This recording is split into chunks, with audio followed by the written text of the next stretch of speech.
လက်ဖက်သုံးတဲ့သမင်းစားဖို့လုပ်နေတဲ့အထိမြမရင်ကျေးမှုမြမအစားအစာတွေကိုချစ်မြတ်လို့ပြနေတဲ့ကျော်ဆောင်ဝင်ရဲ့အသေးကျော်ကိုဟန်ပရိသတ်များလုံးပဲမင်္ဂလာပါခင်ဗျာ Red Devil Talk ကတင်ဆက်နေပါတယ်အခုတစ်ခါမှာတော့ဂျိုဝိုင်းနဲ့မှာပြင်းထန်တဲ့တိုက်ခိုက်မှုတွေနဲ့ပရိသတ်ကိုဖန်ဆားထားတဲ့အစ္စရေးသူလေးရှီယာကိုဟန်အကြောင်းပြောပြခြင်းပါတယ်တပတ်ဒီတစ်ခါမှာတော့သူမရဲ့အထိုးအကျိတ်တွေအကြောင်းမဟုတ်ဘဲနဲ့မြမရင်ကျေးမှုနဲ့အစားအသောက်တွေပေါ်မှာဘလောက်တောင်ယူသွမှုရှိသလဲဆိုတဲ့အကြောင်းဖြစ်ပါတယ်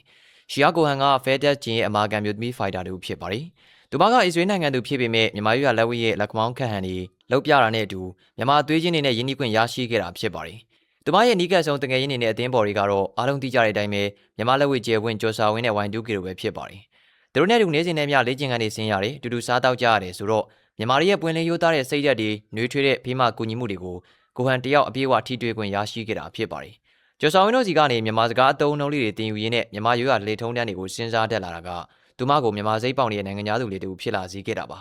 ဒီရက်ပိုင်းတွင်မှာကိုဟန်ကသူမရဲ့ဆိုရှယ်မီဒီယာကနေဆင်မဲ့ပရိသတ်တွေကိုအန်အောစရာကောင်းတဲ့ပုံရိပ်လေးတစ်ခုမျှဝေပေးခဲ့ပါတယ်အဲဒါကတော့မြန်မာနှစ်သားဖြစ်တဲ့လက်ဖက်သုံးတဲ့ထမင်းကိုစားတော့ဖို့အတွက်ပကံနဲ့ထည့်ပြီးတော့တက်ပုံရိုက်ကပို့တင်ထားခဲ့တာဖြစ်ပါတယ်